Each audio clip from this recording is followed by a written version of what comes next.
మీ ఇంట్లో కార్ని రెంట్‌కిచ్చి డబ్బు సంపాదించాలనుకుంటున్నారా? అయితే వెంటనే ఈ నెంబర్‌కి కాల్ చేయండి.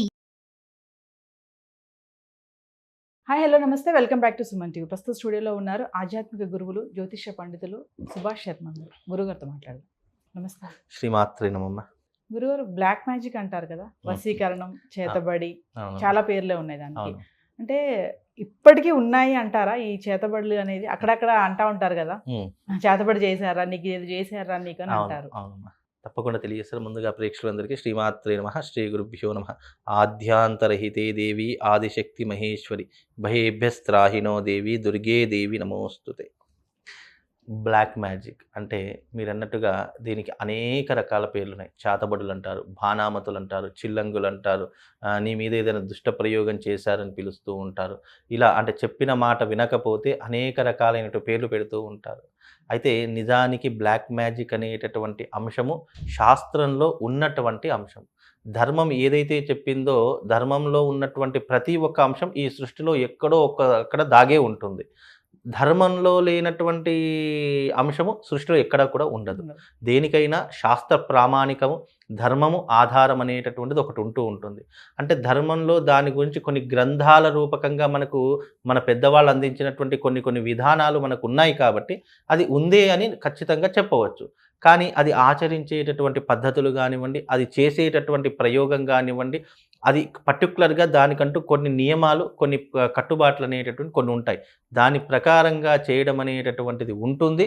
ఇప్పటికీ కూడా బ్లాక్ మ్యాజిక్, చేతబడులు, బాణామతులు, చిల్లంగులు ఇప్పటికీ కూడా ఉన్నాయి. కానీ అది అప్పటి కాలంలో ఏం చేసేవారు అంటే గనక, ఒక బలహీనమైనటువంటి ఒక వ్యక్తి బలవంతుడితో పోరాడలేడు కాబట్టి అలాంటి వ్యక్తి మీద ఇలాంటివి చేయించి విజయాన్ని పొందేటటువంటి అవకాశాలు అప్పట్లో ఉండేటటువంటివి. కాబట్టి అప్పట్లో ఇలాంటివి చాలా మట్టుకు ఆచరించేటటువంటి వాళ్ళు. ఎందుకంటే ఒక బలవంతుని నేరుగా ఎదుర్కోలేము.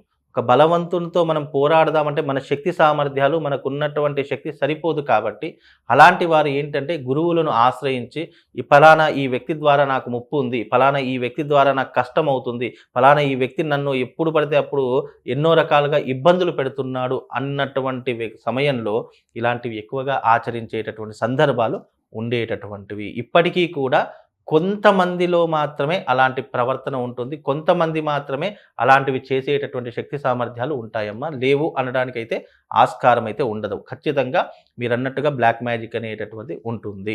అంటే మామూలుగా గురుగారు, ఇప్పుడు భార్యాభర్తలు ఉంటారు కదా, నా భర్త నా మాట వినట్లేదు, నాతో సరిగా ఉండట్లేదు అని చెప్పి ఒకరి దగ్గరికి వెళ్ళి ఏదైనా మందు పెట్టాలి అనేసి ఇట్లాంటివి జరుగుతూ ఉంటాయి. దీన్ని కూడా అలానే చూడొచ్చు. చాలా మంచి ప్రశ్న. అంటే ఈ మధ్య కాలంలో చాలా మంది కూడా ఇలాంటి ప్రశ్నలు అడుగుతున్నారు. అంటే పెళ్ళైనటువంటి కొన్ని సంవత్సరాల్లో భార్యాభర్తలు చాలా అన్యోన్యంగా ఉంటారు. కొన్ని సంవత్సరాల తర్వాత నా భర్త నా మాట వినట్లేదండి, లేదా పరాయి స్త్రీ వ్యామోహంలో పడిపోయాడండి, లేదా పూర్తిగా తల్లి మాటే వింటాడండి, పూర్తిగా తండ్రి మాటే వింటాడండి, నా మాట పట్టించుకోడు. అంటే భార్యాభర్తలు ఇద్దరికీ ఉంటాయి. భర్త భార్య మాట వినకపోవడం, భార్య భర్త మాట వినకపోవడం, లేదా పుట్టింటికి వెళ్ళిపోవడం, లేదా ఇతను భార్యను వదిలిపెట్టేసి వేరే దగ్గర ఉండడం, ఇలాంటివి ఎన్నో సందర్భాల్లో జరుగుతూ ఉంటాయి. అయితే ఇది లోక కళ్యాణం కోసం వినియోగించేటటువంటి అంశమే తప్ప ఈ రకమైనటువంటి అంశాన్ని అడ్డం పెట్టుకొని అనవసరంగా దీన్ని స్వార్థపూరితంగా ఎవరైనా ఆచరించారనుకోండి, అది ఒక్కసారి తిప్పి కొట్టిందనుకోండి, ఆ మనిషి కూడా బ్రతకలేడు. అంత విధానాలు దాంట్లో ఉంటుంటాయి. కనుక మీరు అన్నట్టుగా ఈ బ్లాక్ మ్యాజిక్ అంటే ఈ మందు పెట్టారు, నా మాట వినట్లేదు, ఎవరో మందు పెట్టారండి, వాళ్ళ కుటుంబం అంతా అంతేనండి, వాళ్ళు ఎప్పుడూ కూడా ఈ పూజలు పునస్కారాలు, తంత్రాలు, తాంత్రిక పూజలు ఇవన్నీ చేస్తారండి, వాళ్ళు ఏదైనా మందు పెట్టొచ్చు అని అనుమానాలు చాలామందికి వస్తూ ఉంటాయి. అయితే నిజంగా రిలేషన్షిప్లో గనక ఎవరి భార్యాభర్తల మధ్య కానివ్వండి, ప్రేమికుల మధ్య కానివ్వండి, లేదా తల్లిదండ్రుల మధ్య కానివ్వండి, ఒక కుటుంబం మధ్యలో ఏదైనా రిలేషన్షిప్ బాండింగ్ అనేటటువంటిది ఏదైనా తప్పుదారి పట్టింది, లేదా వాళ్ళని పట్టించుకోవట్లేదు అనుకున్నటువంటి సమయాల్లో ఇలాంటి మంత్ర ప్రయోగం ద్వారా ఆ వ్యక్తిని మనం వశం చేసుకునేటటువంటి పరిస్థితులు శాస్త్రరీత్యా మనకు కల్పించినటువంటి అంశాలు ఉన్నాయి. ఇవి కూడా రాత్రి సమయంలో చేసేటటువంటి పూజలు. ఈ దేవత అర్చన లేక ఉదయకాలం ఎప్పుడైతే చంద్రోదయం అవుతుందో ఆ సమయంలో మాత్రమే ఇలాంటి బ్లాక్ మ్యాజిక్ పూజలు నిజంగా ఫలించేటటువంటి అవకాశాలు ఉంటాయి. దీనికి సూర్యుడు అవసరం లేదు, చంద్రుడు కావాలి, చంద్రుడి యొక్క మనస్సు కావాలి. ఎందుకంటే చంద్రుడు మనస్సుకి కారకుడు కాబట్టి ఆ చంద్రోదయం ఎప్పుడైతే అవుతుందో ఆ సమయంలోనే ఈ యొక్క అంటే ఈ చేతబడులు కానివ్వండి, ఈ వశీకరణ పూజలు కానివ్వండి, ఇవన్నీ చేసుకునేటటువంటి అవకాశం ఏర్పడుతూ ఉంటుంది. ముఖ్యంగా ఇవి చేసుకునేటటువంటి విధానాలు కూడా ఒక అధికారి మీద కానివ్వండి, ఒక భార్య మీద కానివ్వండి, ఒక భర్త మీద కానివ్వండి, ఒక ప్రేమించుకున్న వాళ్ళ మీద కానివ్వండి, లేదు పెద్దవాళ్ళు నా మాట వినట్లేదు, లేదా పిల్లలు నా మాట వినట్లేదు, పెళ్ళికి ఒప్పుకోవట్లేదు అనుకున్నటువంటి వాళ్ళకి కానీ ఇలా అనేక సందర్భాల్లో వశప్రయోగం అంటే అర్థం ఏంటి అంటే ఒక మనిషి యొక్క బ్రెయిన్ని కంట్రోల్ చేసి ఆ వ్యక్తి మన మాట వినేలా చేసేటటువంటిదే ఈ వశప్రయోగము. ఇది శాస్త్రంలో ఉంది. ఇప్పటికీ కూడా చేసేటటువంటి పద్ధతులు ఇంకా ఉన్నాయి. కాబట్టి ఈ ప్రయోగం అనేటటువంటిది ఎవరికి పడితే వాళ్ళకు చేసేటటువంటిది కూడా కాదు. వాళ్ళ కోరికలో ధర్మము, న్యాయము ఏవైతే ఉన్నాయో దాన్ని అనుసరించి చేసేటటువంటిదే ఈ వశప్రయోగము. అంటే ఇది ధర్మం కోసము మీకు ఎలాంటి ఇబ్బంది జరగకూడదు అని చేసేటటువంటిదే ఈ యొక్క తాంత్రిక విధానంలో వశప్రయోగము తప్ప ఇది ఎవరికి పడితే వాళ్ళకి చేసేటటువంటిది కాదు. గురుగారు అయితే ఇప్పుడు ఇది చెడు పనులు చేయడానికే అని అంటారు కదా, అంటే మంచి చేయడానికి కూడా వశీకరణ చేస్తారా? ధర్మంలో ప్రతిదీ మంచి కోసమే వినియోగించాము. కానీ కొంతమంది స్వార్థపూరితంగా డబ్బుకు ఆశపడి, డబ్బుకు లోబడి దీన్ని ఏం చేశారు అని అంటే కనుక చెడు దారిని వీళ్ళు తీసుకొని వెళ్ళిపోయారు. అసలు బ్లాక్ మ్యాజిక్ అనేటటువంటిది చెడ్డ దానికోసం కాదు, మంచి దానికోసం ప్రయత్నించమని ధర్మం చెప్పింది తప్ప శాస్త్రం ఏదైనా ధర్మ మార్గం గుండా వెళితే నీకు ఏదైనా కూడా మంచి జరుగుతుంది. నువ్వు అధర్మ మార్గం వైపు వెళితే కనుక అది ఎప్పుడో ఒకప్పుడు నిన్ను దెబ్బతీస్తుంది.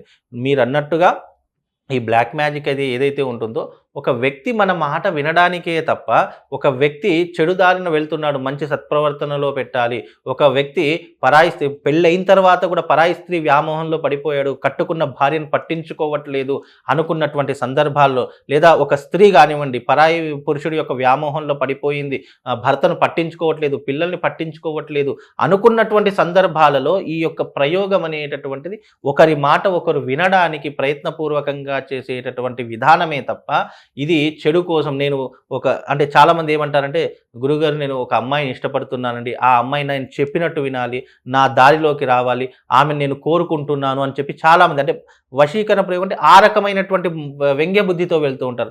వశీకరణ ప్రయోగం అంటే అది కాదు. ఒక భార్యాభర్తల మధ్య రిలేషన్ ప్రాబ్లం ఉన్నా, లేదు ఒక అధికారి నిన్ను ఎప్పుడూ కూడా ఇబ్బంది పెడుతున్నాడు అనుకున్నటువంటి సందర్భాల్లో ఆ అధికారి మిమ్మల్ని మెచ్చుకోవాలన్నా, మిమ్మల్ని ఇష్టపడాలన్నా అలాంటి ప్రయత్నపూర్వకంగా చేసుకునేటటువంటిది. వశప్రయోగంలో చాలా వశీకరణ ఉంటాయి. ధన వశీకరణ ఉంటుంది, జన వశీకరణ ఉంటుంది, అలాగే ఈ యొక్క ఉద్యోగ వశీకరణ ఉంటుంది. ఇలా మనం అనుకున్నటువంటిది ఏ ప్రయత్నమైనా దానికి అనేక వశీకరణ ప్రయోగ 365 వశీకరణ ప్రయోగాలు మనకు ఉన్నాయి. కేవలం వశీకరణ ప్రయోగం స్త్రీ వశీకరణను పురుష వశీకరణను కాదు. వశీకరణ అనేటటువంటిది మనం ఇష్టమైనటువంటిది కోరిక ఏదైతే నెరవేర్చుకోవాలని అనుకుంటున్నామో దానికి వశీకరణ ప్రయోగం అనేటటువంటిది ఉంటుంది. ఇప్పటికీ కూడా అది అనుసంధానంలో ఉందమ్మా. అంటే దీన్ని హిప్నోటైజ్ అంటారు కదండి, అది ఇది ఒకటేనా? హిప్నటైజ్ వేరే. హిప్నటైజ్ అంటే అర్థం ఏంటి అంటే మనిషిలో ఉన్నటువంటి నిజాన్ని రాబట్టడానికి.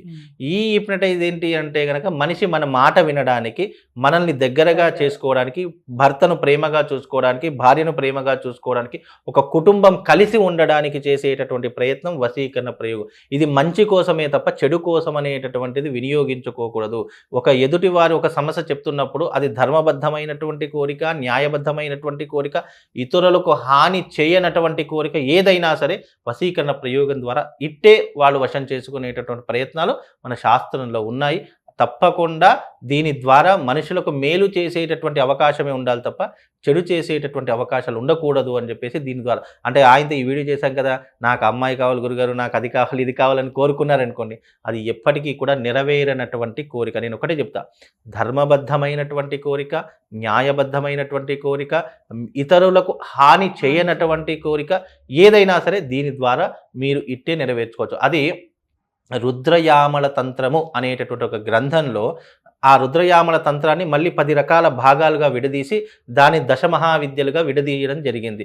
ఆ దశమహావిద్యలలో ఉన్నటువంటి కొన్ని ఆధారాల ప్రకారంగా ఈ యొక్క వశీకరణ ప్రయోగం అనేటటువంటిది ఏ రకంగా చేయాలి, ఎలా చేయాలి, దానికి యంత్రం ఏంటి, మళ్ళీ వశీకరణ ప్రయోగం చేయడానికి ఒక పెద్ద యంత్రం ఉంటుంది. ఆ యంత్రార్చన చేసి మంత్రార్చన చేసి ఎవరినైతే వశం చేసుకోవాలో వాళ్ళకు సంబంధించినటువంటి కొన్ని వస్తువులను అక్కడ పెట్టి వాళ్ళను హిప్నటైజ్ లాగా చేసుకొని వాళ్ళ మాట వినేలా చేసుకునేటటువంటిదే ఈ వశ ప్రయోగము. శ్రీమాత్